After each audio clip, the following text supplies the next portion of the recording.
Myanmar की सड़कों पर कल जहां टैंक नजर आए थे, तो अब म्यांमार में तख्ता पलट करने वाली सेना विरोध प्रदर्शनकारियों को बंदूक की नोक पर चुप कराने की कोशिश कर रही है। म्यांमार की सड़कों पे सेना और विरोध प्रदर्शनकारियों के बीच में हिंसक झड़पें हुई, जिसके बाद में सेना ने प्रदर्शनकारियों को तितर बितर करने के लिए बल का प्रयोग किया।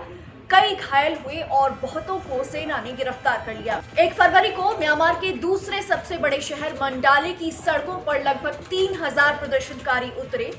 म्यांमार में ये प्रदर्शनकारी तख्ता पलट करने वाली सेना से मांग कर रही हैं कि हमें अपना लोकतंत्र वापस दे दीजिए, साथ ही हमारी लोकतांत्रिक तरीके से चुनी गई नेता आंग सान सूची को भी रिहा कर दीजिए। इस बीच म्यांमार की सेना ने जनता को चेतावनी दी है कि अगर उन्होंने किसी भी तरीके से सेना के काम में रोड़ा अटकाने की कोशिश की तो उन्हें 20 साल तक की सजा हो सकती है। म्यांमार की सेना ने सख्त चेतावनी जारी कर सभी विरोध प्रदर्शनकारियों को आगाह किया है कि अगर सेना के काम में किसी तरीके से दखलंदाजी की गई तो इसकी सजा लंबी हो सकती है।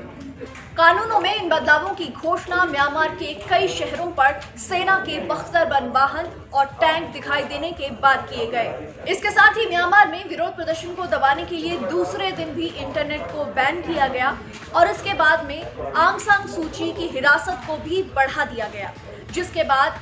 म्यांमार में विरोध प्रदर्शन और भड़क गए और प्रदर्शनकारी बड़ी संख्या में म्यांमार के कई शहरों में आंग सान सूची की रिहाई की मांग करते हुए निकल आए। एक तरफ संयुक्त राष्ट्र की मानवाधिकार परिषद ने आंग सान सूची की तुरंत रिहाई की मांग की है, तो दूसरी तरफ म्यांमार में जब विरोध प्रदर्शनकारी सड़कों पर प्रदर्शन कर रहे थे तो कई ट्रकों में सेना और पुलिस के जवान भरकर पहुंच गए और उन्होंने बल का प्रयोग कर प्रदर्शनकारियों को तितर बितर किया। सेना की ओर से प्रदर्शनकारियों पर रबर की गोलियां चलाई गईं, साथ ही उन पर डंडों की बरसात भी की गई। राजधानी नेपिता में स्कूली बच्चे 13 से 16 साल के स्कूली बच्चे विरोध प्रदर्शन कर रहे थे। अचानक से दंगारोधी बल ने वहां पहुंचकर उन्हें गिरफ्तार कर लिया। इनमें से कितने घायल हुए इसकी संख्या का अभी सही अंदाजा नहीं लग पाया है। आंग सान सूची को 17 फरवरी तक रिमांड में रखे जाने की बात सामने आई है। इसके बाद आंग सान सूची के वकील खिन मांग जो ने बताया कि म्यांमार में आंग सान सूची को केवल वॉकी टॉकी, एक गैर पंजीकृत वॉकी टॉकी को अपने पास रखने के आरोप में रिमांड पर लिया गया है और उन्हें हाउस अरेस्ट किया गया है। म्यांमार के विरोध प्रदर्शनकारियों में डॉक्टर, इंजीनियर से लेकर स्टूडेंट्स तक सभी शामिल हैं और ये लोग हाथ में सेव म्यांमार नाम के झंडे बैनर लेकर मांग कर रहे हैं कि उनकी लोकतांत्रिक सरकार को लौटाया जाए और उनकी लोकतांत्रिक तरीके से चुनी गई नेता आंग सान सूची की भी जल्द से जल्द रिहाई की जाए। पिछले साल नवंबर में म्यांमार में हुए चुनाव के बाद में जो नतीजे आए थे उसके मुताबिक आंग सान सूची की सरकार को बड़ी जीत हासिल हुई थी, उनकी पार्टी को बड़ी जीत हासिल हुई थी और लेकिन ये जीत कहीं ना कहीं म्यांमार की सेना की आंखों में खटक गई थी। म्यांमार की सेना का कहना है कि पिछले साल हुए चुनाव में बड़े पैमाने पर धांधली हुई थी, जिसकी जांच आंग सान सूची की सरकार ने ढंग से नहीं कराई। लेकिन म्यांमार के चुनाव आयोग ने पहले ही ये कह दिया है कि इस तरीके के चुनाव में किसी तरीके की धांधली की बात सामने नहीं आई है और ये सभी आरोप बेबुनियाद हैं। लेकिन इसके बावजूद जब 1 फरवरी को म्यांमार की चुनी हुई सरकार का पहला संसद का अधिवेशन होना था तो उससे पहले ही सेना ने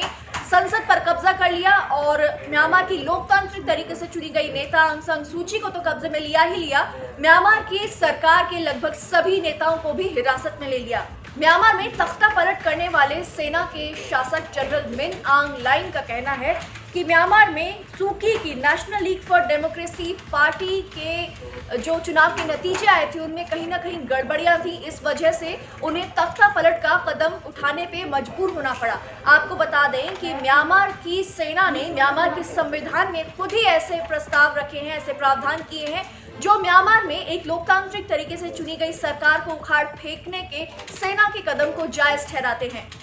म्यांमार की सेना ने जब अपने हाथों संविधान में संशोधन किया था तो उसमें ये कहा गया था कि म्यांमार की संसद में लगभग 25% सीटें सेना के लिए रिजर्व रहेंगी और सेना ने लगभग सभी बड़े मंत्रालय अपने पास रख लिए थे। इसके बाद म्यांमार में आंग सान सूची भी लगातार रोहिंग्या मुसलमानों के मुद्दे पर वैश्विक नेताओं के निशाने पर आई और लगातार मानवाधिकारों पर उनकी आलोचना हो रही थी। लेकिन इस आलोचना के बीच आंग सान सूची म्यांमार की सेना को किसी भी तरीके से काबू करने या उन्हें सख्त निर्देश देने में विफल होती नजर आई थी, जिसे लेकर उनका नोबेल पुरस्कार तक वापस लेने की बात उठी थी। लेकिन अब जब म्यांमार में अचानक से आंग सान सूची का तख्ता पलट हो गया है, उसके बाद एक बार फिर से दुनिया भर से, यूरोपीय देशों से लेकर पश्चिमी देशों तक सभी ने आंग सान सूची के समर्थन में ट्वीट किए हैं और अब संयुक्त राष्ट्र की मानवाधिकार परिषद ने भी साफ कह दिया है कि जल्द से जल्द म्यांमार के भविष्य के हित के लिए आंग सान सूची की रिहाई होनी चाहिए।